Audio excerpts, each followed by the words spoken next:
It is February 22nd. It's Tuesday. We are in the studio. Second day back from vacation. I'm still getting used to it, but I am happy to be here. I see Leo wife. What's happening? I don't know if the kids are watching, but if the kids are watching, hi kids. I had a week off with my family. It's now weird not seeing them every moment of every minute of every day. Good morning to the safe driver. I see you. What are we doing today? We're doing a bunch of things. We're doing what we always do. And if you're new to the channel, if you don't know who I am, my name is Sean Shapiro. I'm a police constable with the Toronto Police Service here in Ontario, Canada. And I go live on social media. It's true. I do these things where we talk about traffic and policing and answer your questions. Obviously, the questions we answer are focused on traffic safety, traffic law. That's what we do. That's our specialty. We're traffic services. And we do talk about general policing stuff too. One thing I do want to talk about, and if you have questions, I'm happy to talk about, is becoming a police officer. You know, we're always looking for people who want to wear this uniform and serve their communities. So that is something that if you have questions about, feel free to ask. What else are we going to talk about? Let's start off by talking about Vision Zero. Vision Zero is a concept. It's all about traffic safety. From the police perspective, Vision Zero is about changing driver behavior, focusing on those driver behaviors that lead to serious injury and death on our roads. So what are those? Well, we find that speeding, aggressive driving, distracted driving, and impaired operation or impaired driving are the leading causes. They're the ones that most often lead to serious injury and death. So we have a Vision Zero enforcement team. What do? Well, they are focused on changing those driver behaviors by issuing tickets, enforcement surrounding them. So if you are in and around the Toronto area, you may meet one of our officers. You may not want to meet them, but if you're breaking the law, you likely will. Today, they're in 31 and 42. Those are the divisions. But where are those? That's the neighborhoods of Willowdale and Newtonbrook and Malvern and Agincourt. Those are the two a couple of the neighborhoods that you may recognize as being part of those divisions. And they're out there, and they're augmenting the already good work being done by divisional officers that are in there. But this is just more officers trying to change behavior. I see Big Jeff Fresh, good morning. He jumped in by YouTube. Sean Chen, good morning. He can't stay because he's got to go to class, but he's coming in to say hello, and I appreciate that, Sean. Thanks very much. Neon says, good blessed Tuesday morning, everyone. He's coming in on Twitch because we are currently on Instagram Live, TikTok. We are on YouTube, Twitch, LinkedIn, Twitter, Facebook. We're everywhere. We're everywhere we need to be. Arrests. I posted a video. Actually, I haven't posted it. I recorded the video, but I've yet to post it. It's going to go out after this live. I'll post it in a while after the live. But it's all about the weekend's arrest. Now, we had a long weekend in Ontario. That is, we were off Friday, Saturday, Sunday. No, we were off Saturday, Sunday, Monday. Yes, I'm giving extra days. I was on vacation. Every day last week was a holiday. But Saturday, Sunday, Monday was the long weekend. For Family Day, so we have a longer than usual period of time for measuring our weekend in terms of impaired operation arrests. So we normally, or we had seen up until yesterday, I announced yesterday morning that we had 16 people arrested for impaired operation. Now, as of today, as of 6 a.m. this morning, that went up to 20. So 20 people that should never be behind the wheel of a car. People, we know better. We know that we shouldn't be consuming alcohol or drugs and driving, but some folks made some mistakes, and now they're dealing with it.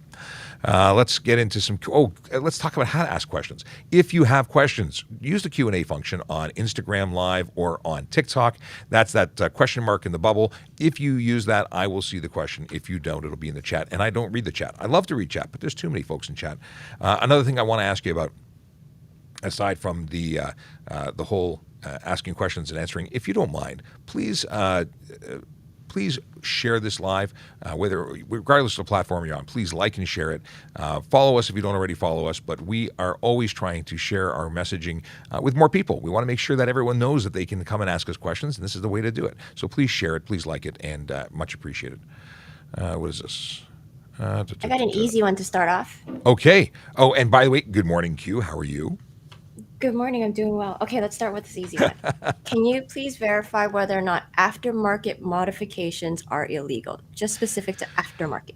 So aftermarket doesn't mean illegal or illegal. It just bolting something on your car doesn't change it, and aftermarket just means it's made by somebody other than the manufacturer. It's aftermarket.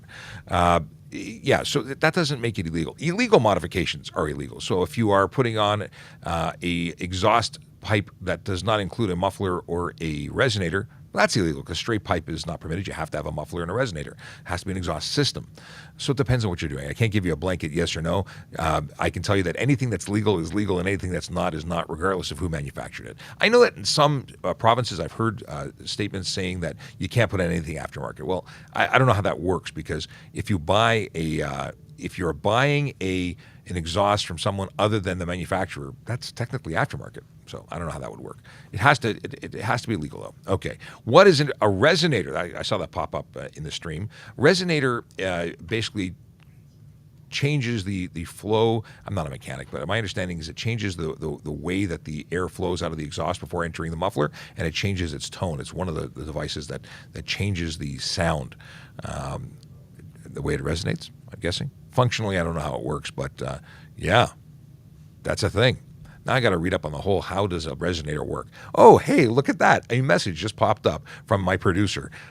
The resonator is a complement to the muffler in that it removes high-pitched noises along with annoying hums and buzzes. It creates a smoother exhaust note but doesn't affect volume. The resonator is designed to eliminate sounds at a particular frequency, which bounce off the inside of the device, canceling each other.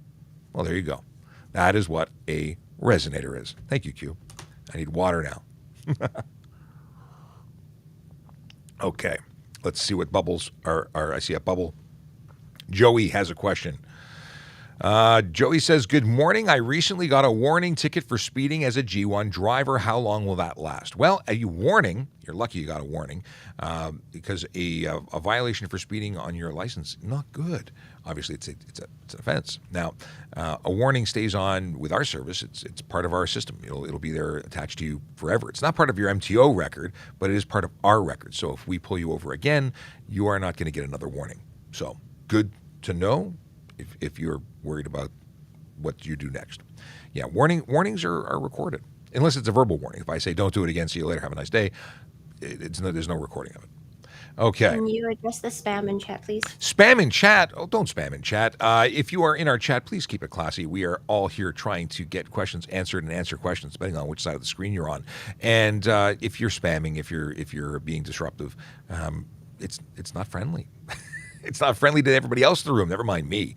But you will be, either blocked or muted, so you can't interfere. And we don't want to have to do that to you. Okay. Croissant, good morning, coming in from Twitch. Let's see here. Neon says muffler, resonator, and catalytic converter. Catalytic converters, it's the same deal. You need to have one. Aquila Draconis, welcome back. I missed you yesterday. Didn't expect the show to be on a long weekend. See, we are surprises everywhere. But thanks for the good morning. Thanks for the hello. Okay. Oh, yeah, Kayla, let me know if you hear more about that. I want to tune in after the show and see you. Apparently, the premier is going to be talking about the sticker. They're hoping, or there's discussion as to whether or not the sticker discussion will make it formally, complete and done.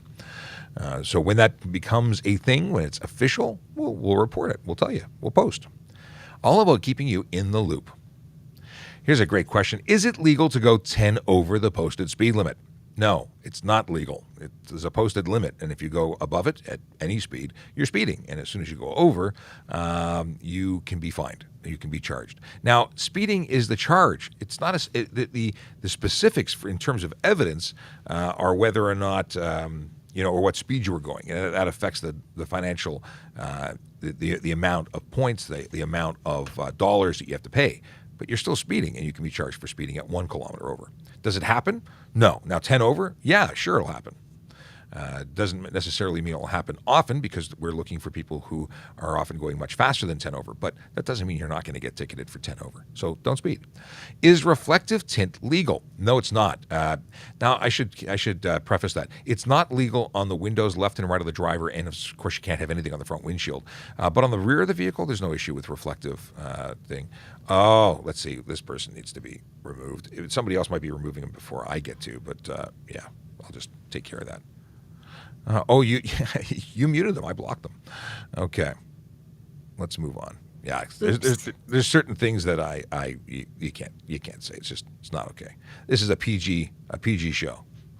Okay, is it true that pavement markings are not enforceable? Yeah. Okay. So here's the deal. lines on the road are lines on the road, and they are not enforceable on their own. There's no rule in Ontario, and this is important because different provinces have different rules. In Ontario, there's no charge for crossing a yellow or white line, regardless if it's hashed or solid.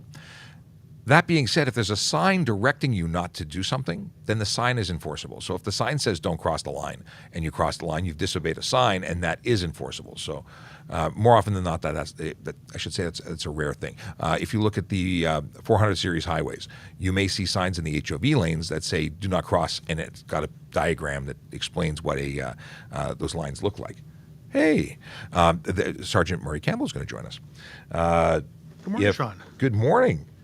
We were just talking about pavement markings, and I put these headphones for you. The longer cable. So whether or not the markings are enforceable. So the lines themselves are not, but if there's a sign that says don't cross it, then don't cross it, because those are enforceable. Okay. Ryan Pinn, good morning. Long time no see. Ryan is a driving instructor in Nova Scotia who often joins our live event, and we're glad to see you back. Welcome. Let's see here. Interesting. Okay, Big Jeff Fresh has some details about the no sticker business. We will have to see what's happening. I look forward to the official word, but because there's no official, we have not been officially notified. So we'll wait till it all gets worked out, and then we'll let you know the final deal. Okay. Is it illegal to have LED lights inside your car? Well, I think that depends on what you're talking about. If you mean LED like dash lights that look like police lights, that's the problem. If you're talking about LED interior lights because you just want to have a replacement for your incandescent bulb to illuminate the interior of your vehicle, that's not a problem. A light is a light is a light as long as it's not a flashing red light. Whether the source of how it lights up, generally not an issue. I say generally because I don't want to say something to be absolute, and then, but I don't think there's anything no issue with that. In fact, many of the lighting systems in modern vehicles are LED from factory. Yep, mine are, and actually mine are red. In your personal vehicle? Because it keeps your night vision a little bit sharper. Do you have the option of white light or red light, or is it all red? Actually, there's an option of changing the color to 5 or 6 different colors. Really? That's very cool. I keep it a red. Red makes sense. Pilots use this. This has been, I used to have these Army flashlights as a kid, and they were red lens lights because it helps maintain your night vision. And that's a big deal. When you turn the interior lights on while you're driving, you do reduce your ability to see outside in the dark, and that's not good. Yeah. Okay. Closing this window. What do I want to see here? Can a G1 driver drive if the G driver has drank, and I think you mean consumed alcohol or drugs, and is not sober?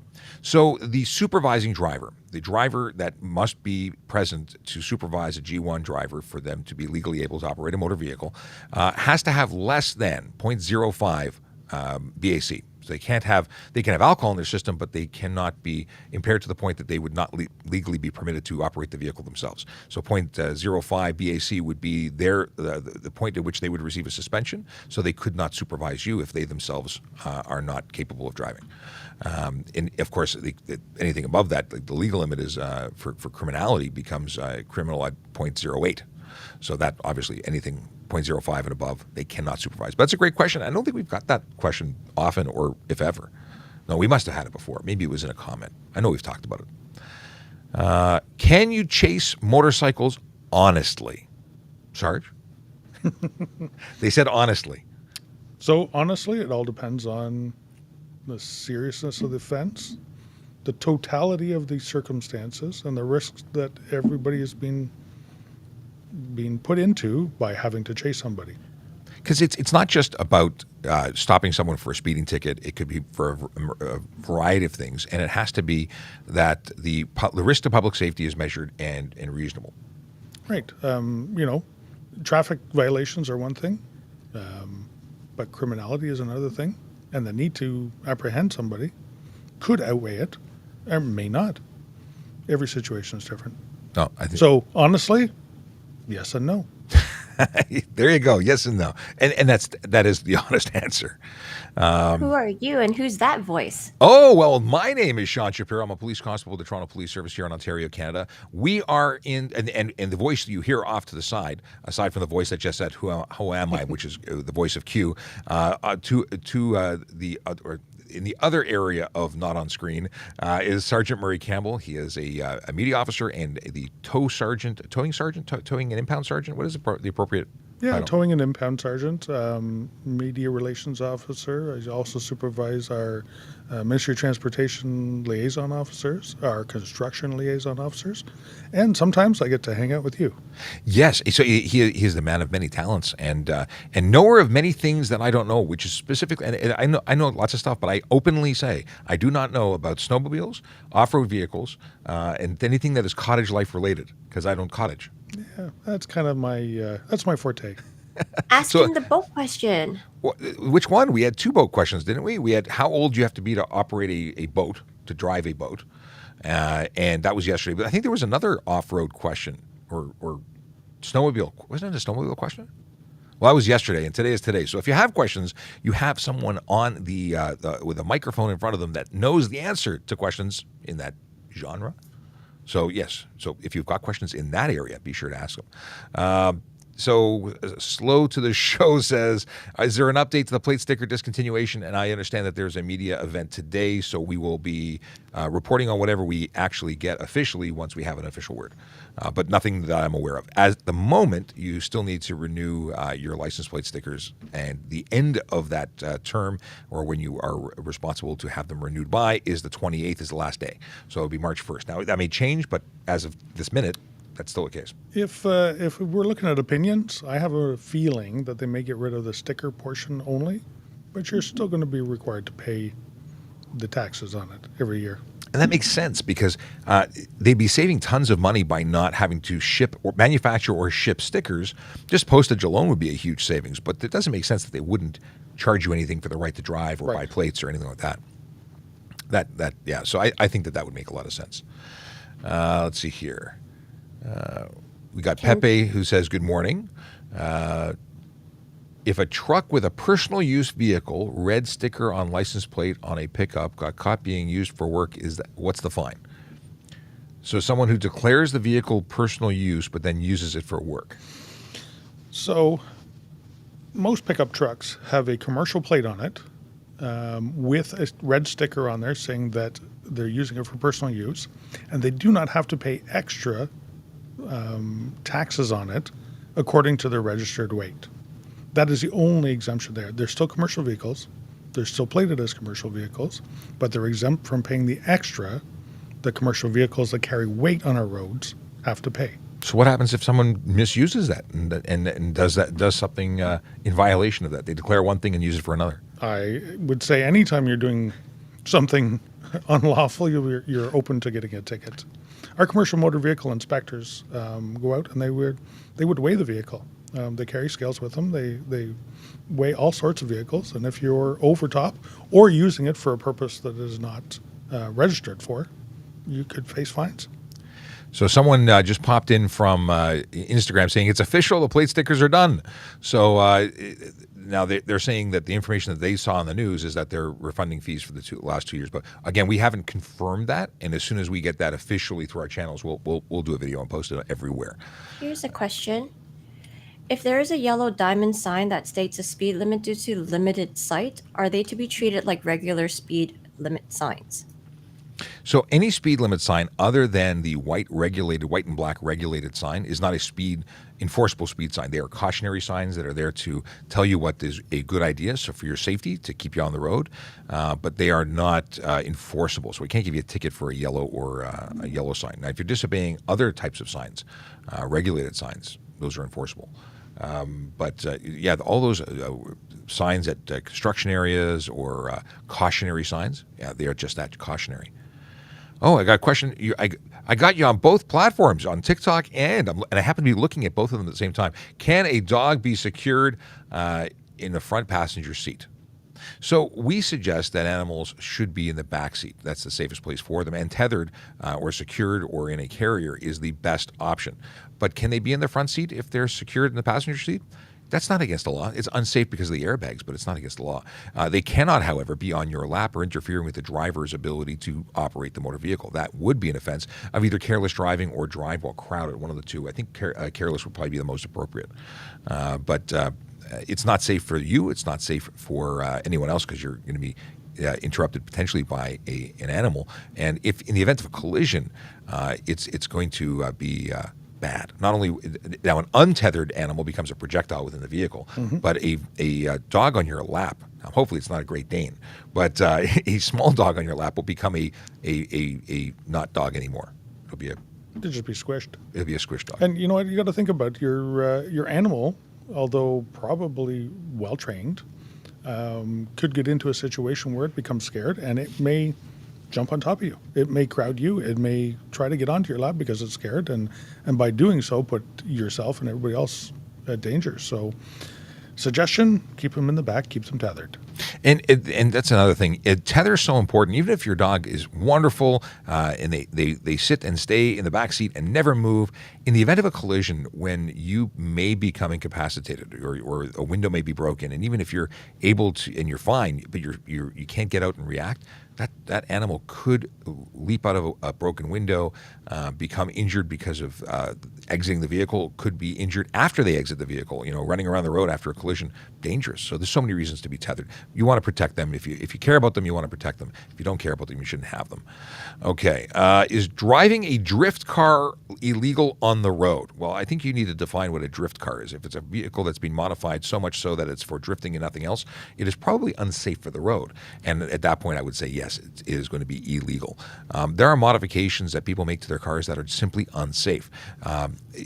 Usually, when you talk about drift, I think it's going to be camber and suspension modifications. But that might be, and I can't give you details to say that your vehicle that you're considering a drift car is legal or illegal without knowing more. Let's see here. If the driver of a boat is sober, can the passengers be drinking? In a boat, well, it's a boating question. I'll turn it over. I know the answer, I think, but I'm gonna leave it to the pro. So, can they be intoxicated in a boat? Yes, they can. Can they be actually consuming alcohol and have open liquor? No, they can't, unless the vessel is anchored or docked, and the vessel is equipped with a head, which is a toilet, and capable of you're capable of living on it. So you could spend the night on your boat. You have all the amenities there. Then you can treat it as your home for the night. A domicile. Yes.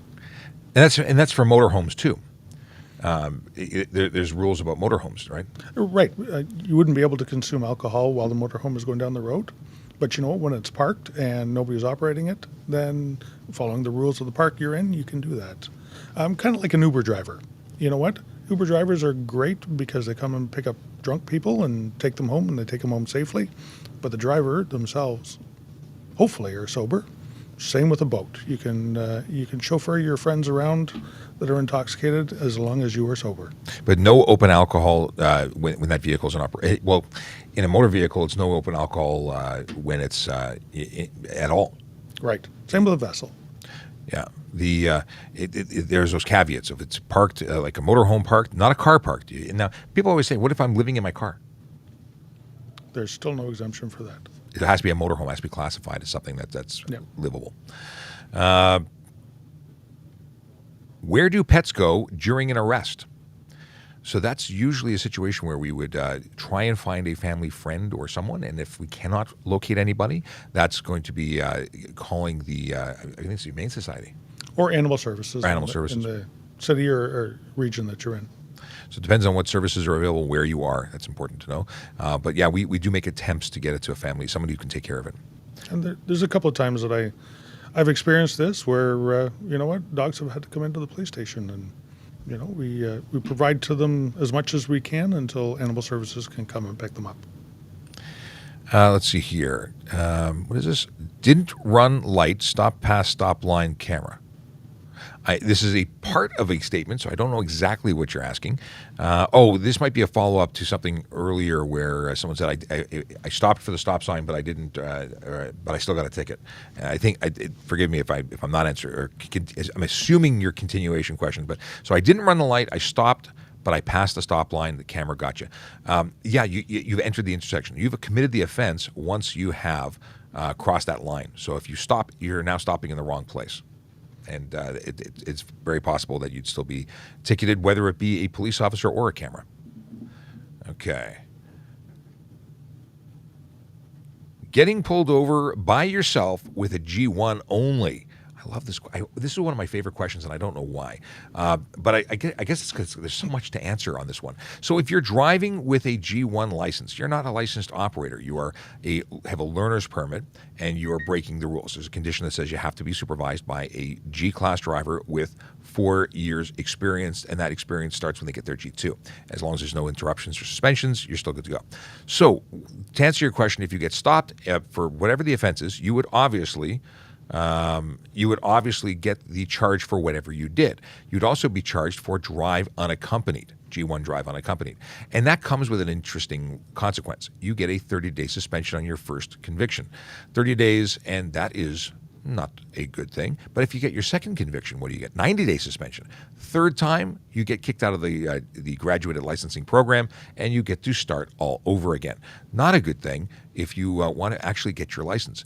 You also have to know that if you're involved in a collision, you're not covered by insurance. That insurance company may choose to deny a claim because any person who lets you drive that car knowing that you weren't licensed, well, they're also eligible for a charge under the Highway Traffic Act for permitting someone to drive the car when they aren't licensed. So there's all sorts of things that come out from this simple, seemingly harmless thing, driving without a license effectively. But you're not just driving without a license. You're driving in contravention of the rules that you are signing up for when you become a learner.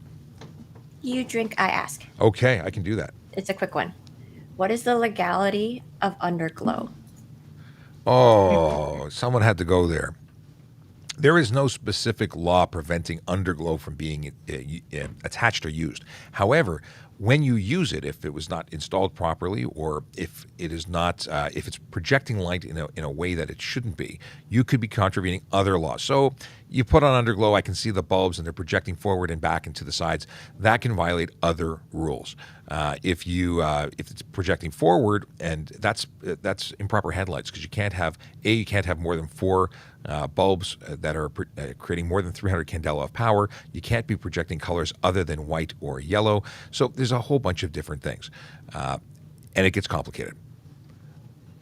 Okay. And underglow, it's so yesterday.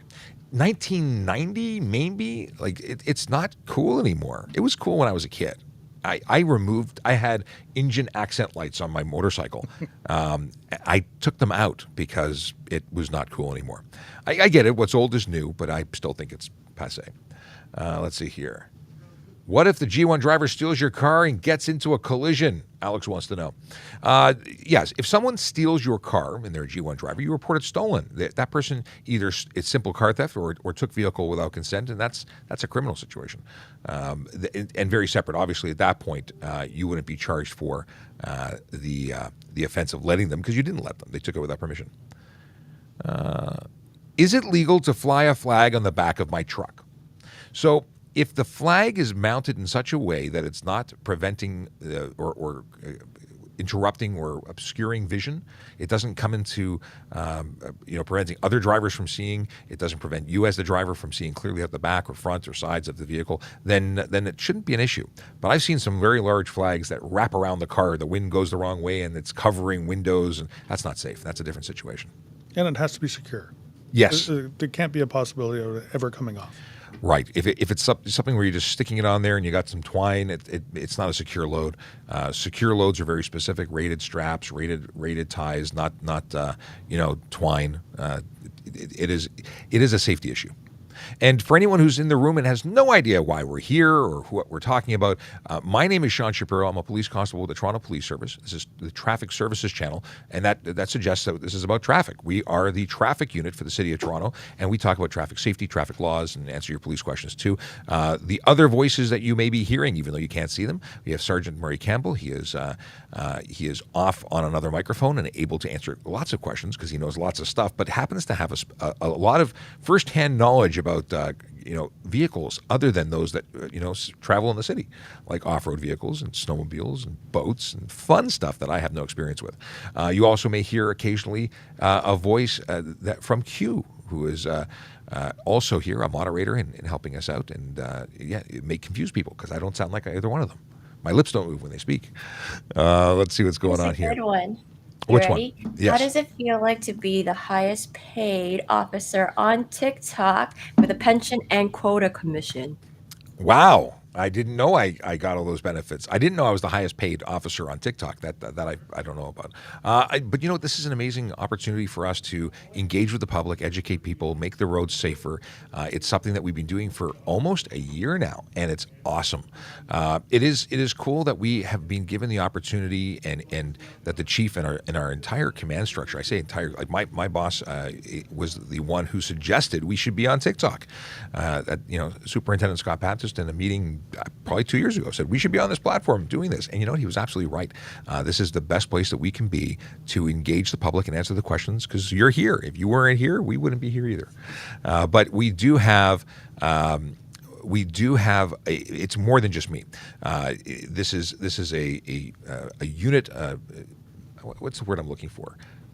Initiative. Community? It's community supported. I have moderators, we have the audience, we have people that come here every single day and are engaged and involved, and because they want the same things. They want to know their answers to their questions, and they get them right here. And we've expanded. We're not just on TikTok. We are on all sorts of platforms. We're on YouTube, Facebook, Instagram, Twitch, LinkedIn. Did I say LinkedIn? We're everywhere.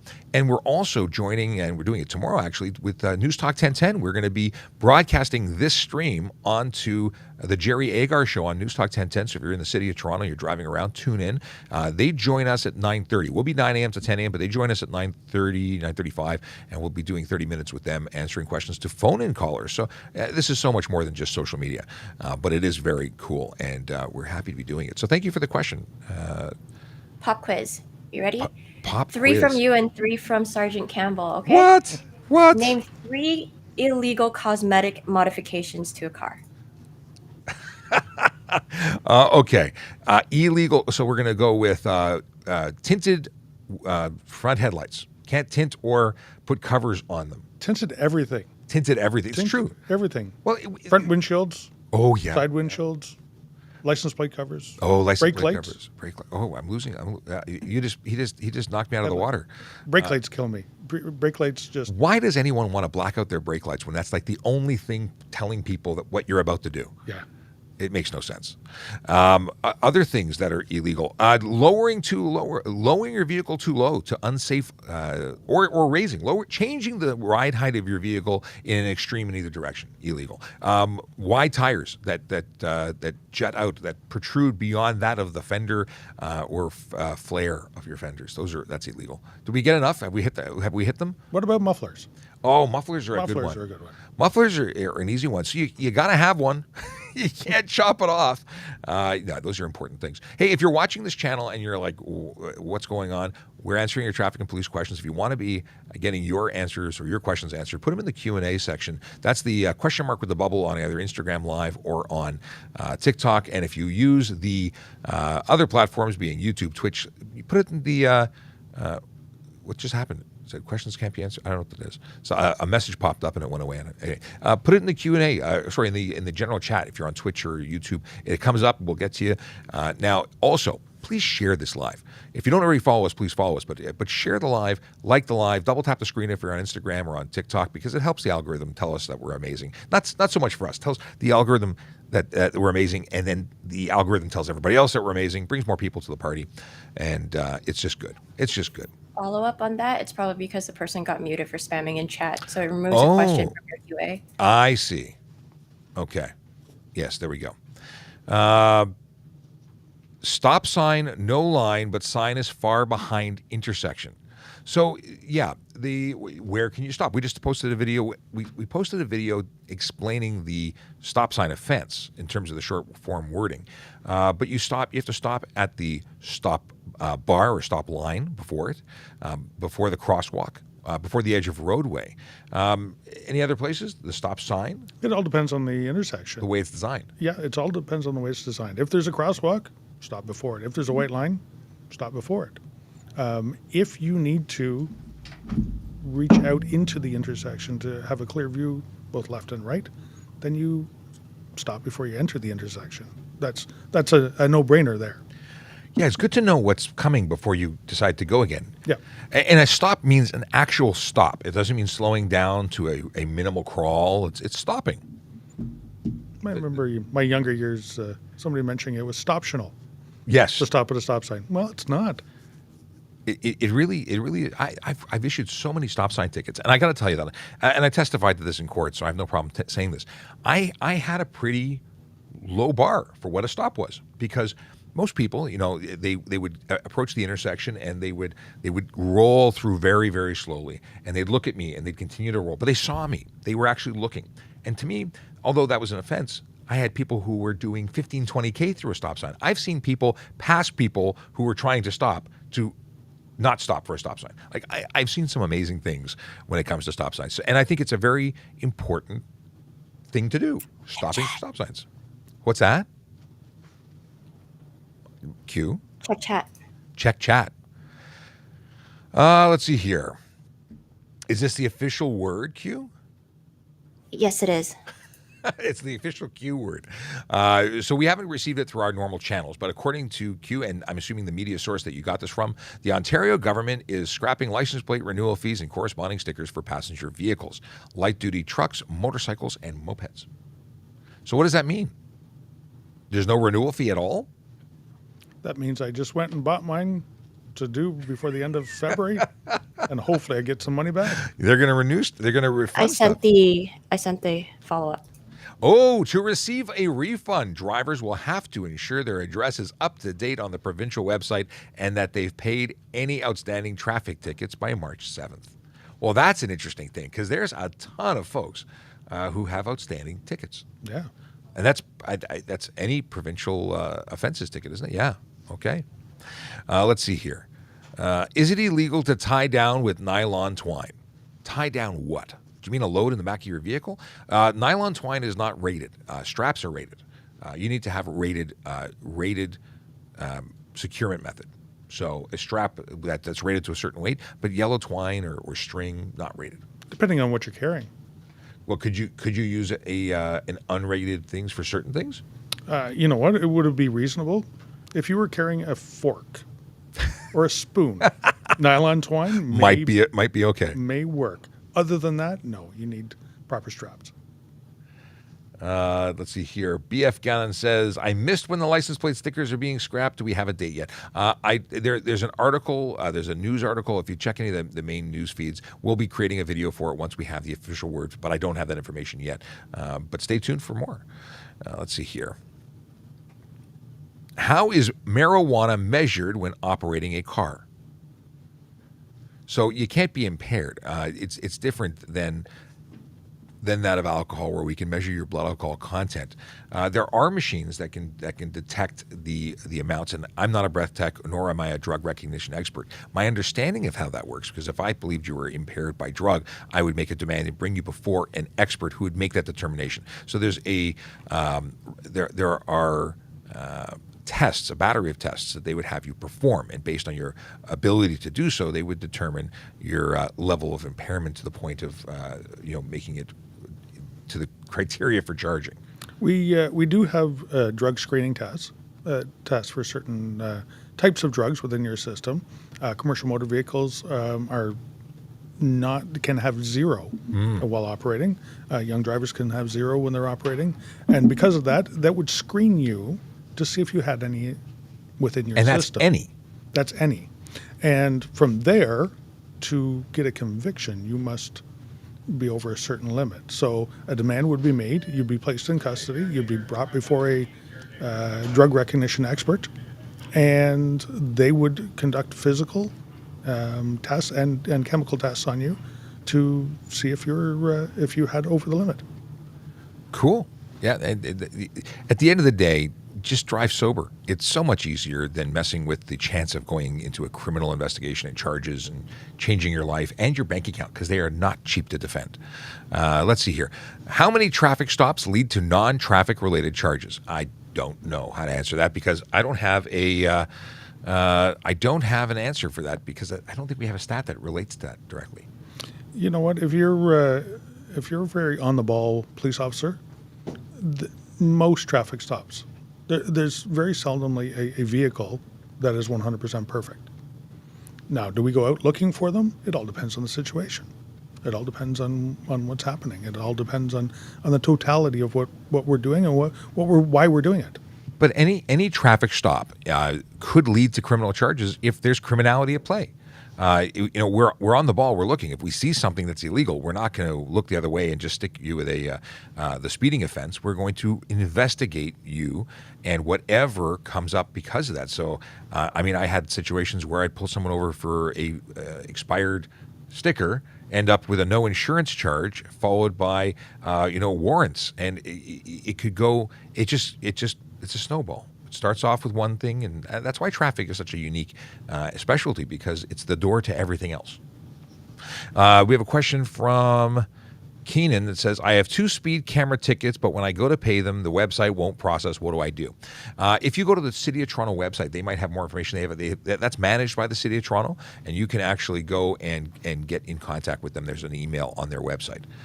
So that would be my suggestion. If the courts don't have it and the website doesn't have it, that's a problem. But luckily, you have that piece of paper, so there you go. Each municipality manages their own speed enforcement radar. Yes, so if you're not in Toronto, don't contact Toronto. Right. That's a good catch. Let's see here. GM2 BAC while drive. This is a good one. Okay, so if you have your GM2, which means you have a G-Class license, but you have a M2 probationary license for your motorcycle, what is the BAC while driving a car? So they were told that it was 0 at a motorcycle course. So in actuality, you have a full G, and while you're driving a car, you are governed by your G, assuming that you are 22 years old or older. Because at 21, you're a young driver still. You still have to have a 0 BAC. If you're operating a motorcycle under your M2, then you've got to have a 0. But while you're in a car, that's not applicable. It's still your G, and if you're over 22 or over, you're okay to have more than 0, but under the legal limit. So I hope that answers the question. I don't know why they would tell you that, because listen, it's always good to have 0. Quite frankly, any alcohol is too much to drive with, in my opinion. But that's just my opinion. Can you decline a breathalyzer test in Canada? So when a demand is read, a police officer reads you that demand, that is now something that you must comply with. If you refuse a breathalyzer test, a roadside screening test, a roadside sobriety test, all of these tests, if you refuse the demand, is an offense unto itself. Yep. If you don't supply your breath upon the demand, the charge is equal to, and the penalty is equal to, if you actually do fail the test. And much easier to prove. So absolutely. Did you read the demand? Yes. Did they provide? No. Yeah, so it's pretty much an open and shut case. And we videotape all these things. Or it's not like you can argue all sorts of things, but you can't argue when you say no. Okay. We've already covered what are some legal cosmetic mods. Is there a ticket for stopping back behind that stop line too far? So stop sign, you stop a meter or 2 meters before the stop. Well, you're not stopping at the intersection. You're not stopping at the appropriate. Yeah, stop wrong place. Yeah, well, it could be stop wrong place. If you're stopping quite a bit before the intersection, it's non-intersection related. You're just stopping in a lane of traffic. So you're not stopping for then the stop sign. Then you have to pull up to the intersection, the white stop line, or the sidewalk, or whatever that intersection mandates that you have to stop for. Stop again, and then move through the intersection when it's safe. Yeah, this is one of those things that people try to ask the question, and they stop behind the car that stopped at the line. And then they try and go through saying, but I stopped. Well, that's not at stopping at the appropriate place. And there is a charge for stop wrong place. Yep. If you stopped a car length or more behind, I would just charge you for failing to stop at the stop sign at that point. It's not a fun thing to get that ticket because it's a serious offense. Question from chat. Do I need a B license in order to use a vehicle that needs air brakes, that uses air brakes? Do you need a B license? Well, you have to have an air brake designation to drive a vehicle with air brakes. Right, which is an endorsement on any class of license. It's called your Z endorsement. So you have to go through a training program. It's a short one that explains how air brakes work and how to test them and how to adjust them. And you could have a Class G license with a Z endorsement on there saying that you can operate vehicles within that class, within that weight rating, that have air brakes. So it's twofold. And if you're talking about, I think was it a B Bravo Q, the question? Yeah, B for Bravo. So that's a bus designation. So there are buses that have that don't have air brakes. I imagine there's some that have. We're talking small buses that are still considered that might be conventional brakes. Right, but I guess there's two separate questions there. To operate with air brakes, you need the Z endorsement and the training course. To operate a vehicle within the class of Class B, which is a bus, you have to have a B. Here's a question. Is it illegal to install a subwoofer in a car? I hope not, because I did a lot of that when I was, in high school. Sound systems aren't prohibited or regulated.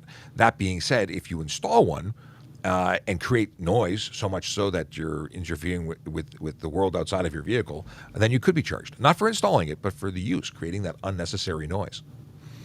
You know what? I have to admit, I did buy one for my son's birthday. Oh, yeah? He has it in the car. He uses it, but with the agreement that too loud is too loud. And he doesn't do that. I have on my Apple Watch, I actually have a meter for sound. Like right now, I'm at 77 decibels just speaking right now. So it's monitoring. It gives me an alert if I'm in an environment that's too loud and could damage my hearing. I imagine if we put a sound system in a car, this would probably be ringing off the hook. Long-term exposure to loud noise does affect your hearing, and it's something to think about. I know it's not a cool perspective or thing to think about, but it is something you may be wishing you had done differently when it comes to later down in your life when your hearing doesn't work as well. Plus, it annoys everybody around you when you're doing it. And most cars that have license plates on it and other accessories on it, outside the car, all it does is just shake, just vibrates, just rattles. I imagine the screws all become loose, and eventually your car just falls apart. You know what? If you can get some good, Didn't think you were talking about cars. What, screws loose? Yes. That could be us. Oh, yeah. It's part of the job description. What are the places that issue IDPs, International Driver's Permits, as I assume that acronym is asking about? The deal with an IDP is it's issued by CAA. I believe they're the only place in Canada that issues them.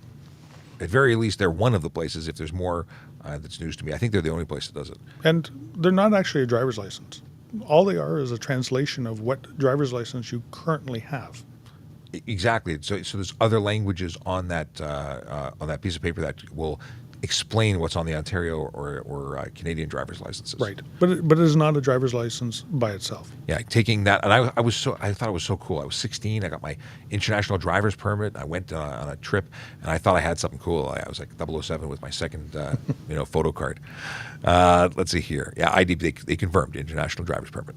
Can you fight a red light camera ticket? You can challenge it. You should know that they have photographic evidence, but certainly you can take it to court. I don't know what your defense would be, but you do have the ability to go and have your time in court. In my experience, I haven't seen people win those because there's generally no officer to have testify. They're entering evidence, and it's evidence of your vehicle. And it's people often go in that I've seen and say, well, I wasn't driving the car, but the ticket's not issued to the driver, it's issued to the owner because it's a charge that has responsibility to the registered owner.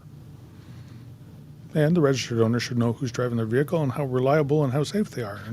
And if they are letting people drive their car that are not safe, they may have other civil liabilities as well. In Australia, you do get points as the owner, regardless of who's driving. I know this because somebody mailed a ticket to me for a family member who lived in my house who was in Australia when they got their ticket. Anyway, they get points. Can you get arrested for driving 40 kilometers an hour over the speed? Arrested. Stunt driving, if you're driving 40 kilometers over the speed limit in a section of road that is under 80 kilometers an hour, is stunt driving, it falls under arrest? Yep, Section 172 is the stunt driving section of the Highway Traffic Act, and it is an arrestable offense.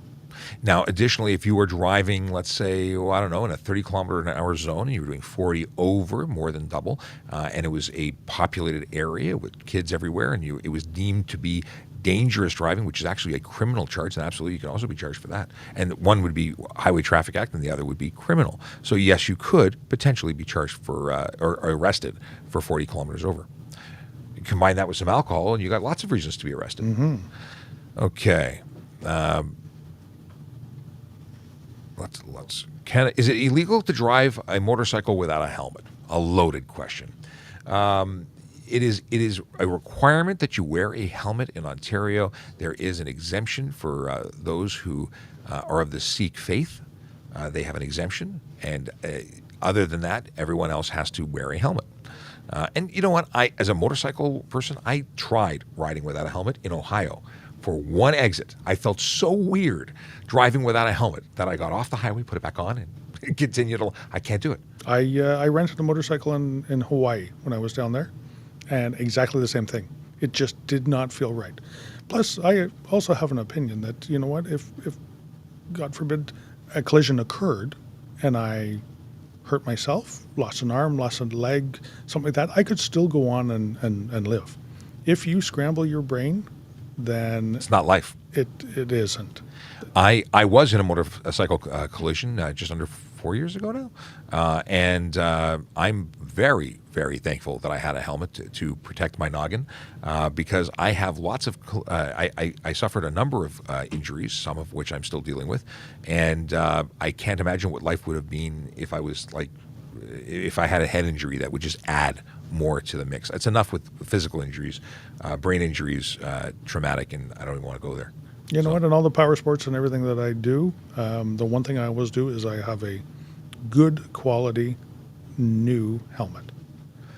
And they don't last forever. 5 years, even if it sits on a shelf, 5 years from manufacture, the foam inside, that energy absorbing foam, which is what keeps you safe when you make impact, it actually dries out, it becomes brittle, and it does not save or protect you the way it's intended. So it may meet the requirements to be on the road, because I don't think they expire there's no law for having an expired helmet. No. But you need to know that it's not safe and may not do what it's intended to do from the manufacturer. So I get to go helmet shopping every 5 years, and actually I haven't ridden using my own helmet in about 5 years. So if I ever get back on my motorcycle, and I hope I do one day, I have to buy new helmets to go shopping.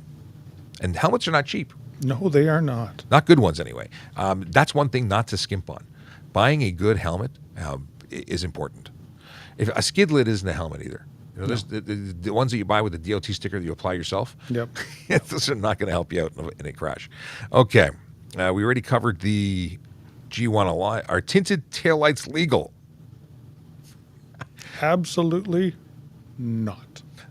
And here's something else to consider. It's that little trail of evidence that we like to use to help us through our investigations. When you are rear-ended or involved in a collision of any kind, we not only take statements from witnesses who say, I didn't see the brake lights. And then we look at those brake lights. Sometimes they're shattered, but we look at them. And when they're tinted, we call that a clue. And it may change, whether you're charged by police or not, it may change what happens in the event of the subrogation between insurance companies. You may have been rear-ended, but they may determine that you are 50% or more at fault because you created a situation. You modified your vehicle. It's different from what the manufacturer's minimum has to show. And because of that, you could be at fault for that, civilly at fault for that. Let's see here. How to win in court against a cop without a lawyer. That you're on the wrong channel. We write the tickets. We don't teach you how to defend them. You know what? If you have a defense, you have the ability of making your case in court. You're entitled to that opportunity. It doesn't mean you're going to win, and there's no easy recipe because we lay charges based on our observations and information that we have collected or viewed, and that goes in our notes, and we present that information. And challenging that is your job. The level we have to meet is proof beyond it's not proof beyond a reasonable doubt. Sorry, it is proof beyond a reasonable doubt to get a conviction. But we have to believe the offense is committed, and it is up to a judge or justice to decide whether we've met the bar to prove that you are guilty of that. So sometimes it works, sometimes it doesn't. I've given fantastic. I mean, I gave award-winning evidence once, and I thought I was complete in every way, and I had the JP say, "You know what? I believe you, officer, but I also believe the other guy, and I'm going to give him a chance and give him." You can't predict these things, but I've had more convictions than I have had cases dropped. So, As have I. Because we tend to be, good witnesses. Drink water. Drinking water. Okay. If I drive my car from the States with tint, can I still get ticketed? So you're registered in the United States, and assuming the laws in the United States are such that you are permitted to have that amount of tint, you probably. Whoa! I see a nod. What's the answer? Absolutely. If it's not safe to be operated up here, then Unsafe. And tinted windows where you cannot see out, see in, it's too dark.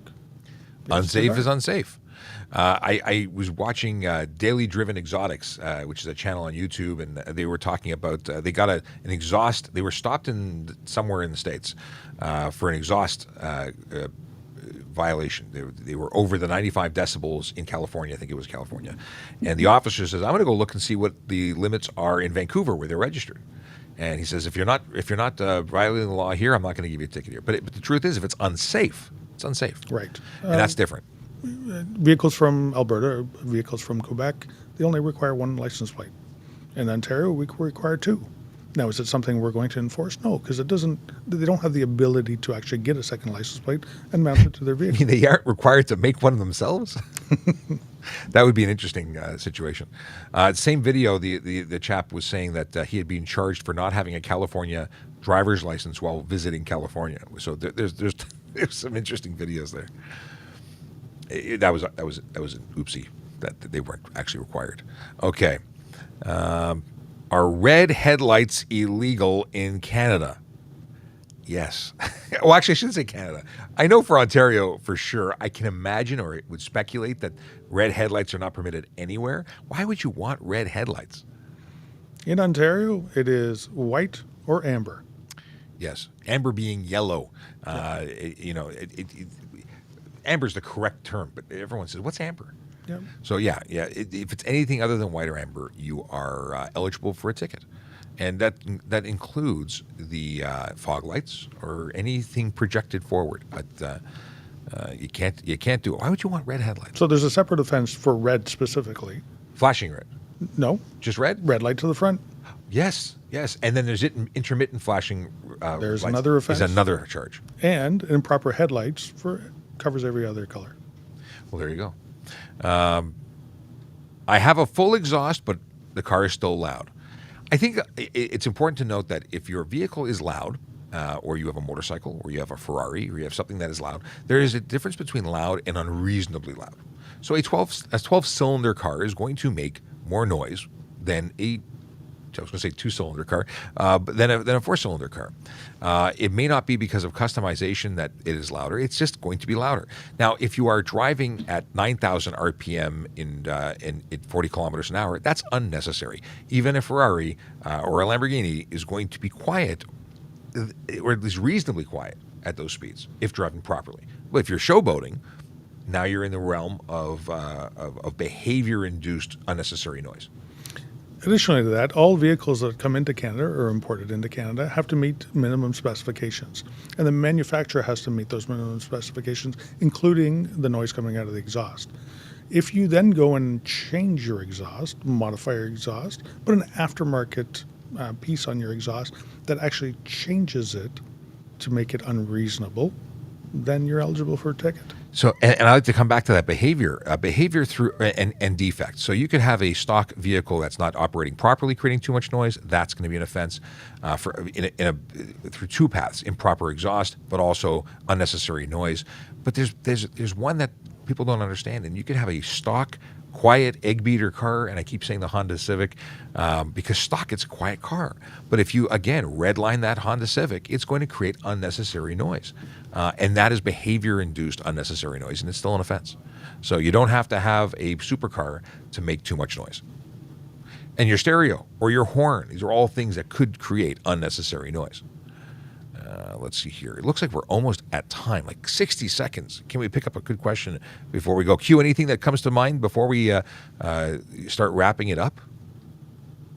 No, everything's been going really well in chat. Oh, that's magical. What is your favorite police cruiser? That's a good way to end the day. My favorite police cruiser is a Harley Davidson.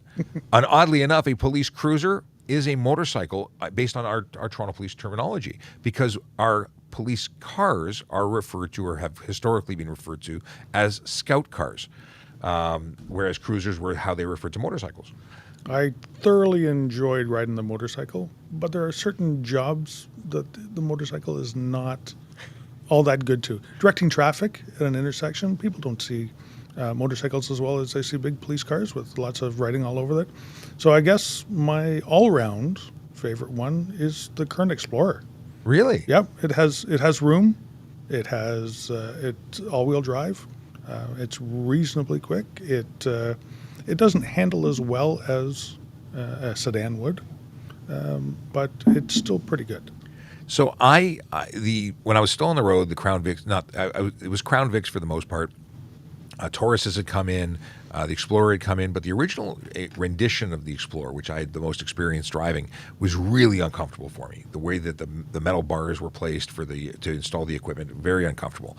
My favorite car or SUV combination of our fleet of general patrol vehicles was the Crown Vic. I fit in it the best. There was no center bar, so my knees weren't. It wasn't painful. It wasn't because it was the best car. It was just the most comfortable. It was harder to get into. It's kind of funny. An awful lot of police officers complained about the Crown Vic. And then you have to be careful what you wish for, because when they changed it, things changed, and they didn't like that either. So there's no happy. Whatever you get is going to be a complaint. But I did. I do like the full-size trucks, and that's one thing that I wish we had here. Is full F-150. Well, we do have F-150s, but they're specialty vehicles. So we have our CVOR, our commercial motor vehicle officers who have F-150s, and I think those are the best because that's the most comfortable thing I've ever driven. You know what? There are a few vehicles that we have in traffic services here. Dodge Hemi, Ram Hemi pickup trucks. These are our stealth vehicles. We have Chargers. We have GMC Terrains. And you would not expect that to have a light package and a police officer checking your speed in there. That's a perfect way to circle back to Vision Zero enforcement team. We are out there looking to change behavior, and we're not doing it while flying a flag and warning everybody of our presence. We are there to change behavior, and you never knew who is next to you, watching you on your phone, watching you speed. It could be a police officer in a funky car that will light up like a Christmas tree if you decide to break the law in their presence. The Ram pickup truck's pretty fun to drive. Yeah. Nobody expects you. Yeah, what's the most popular vehicle out there? It's a pickup truck. Yeah. So by virtue of that, anybody could be a police officer. You just never know. So follow the rules. You don't have to worry about it. But and that sort of brings me back to the whole concept of it's a cash cow. It's all about cash for the government. You know what? You never have to pay a thing if you don't break the law. You pay your taxes, you pay your registration, and now apparently you don't pay your plate sticker. But if you follow the rules, no one's giving you a ticket. There's nothing to pay. It's not a cash cow. Cash cow would be creating a situation where everyone has to pay, even if they're not, if they're just doing their thing. This is a situation where it's very clearly defined. If you break the rule, which is a simple rule to follow, then you get the ticket. And it's not a cash cow. But anyway. Thank you so much for spending time with us. It is that time when we are going to say goodbye for another day. Tomorrow we are back at 9 a.m. We'll be doing this thing, answering your questions, because that's what we do. And then at 9:35, we'll be joined by Jerry Agar on Newstalk 1010. We'll be taking questions from his audience, as well as the audience on TikTok, Instagram, and everywhere else. So thanks a bunch. We will be back tomorrow. And until then, adios. Goodbye, everybody. Laters, bruh. Laters, bruh? What's the laters, bruh?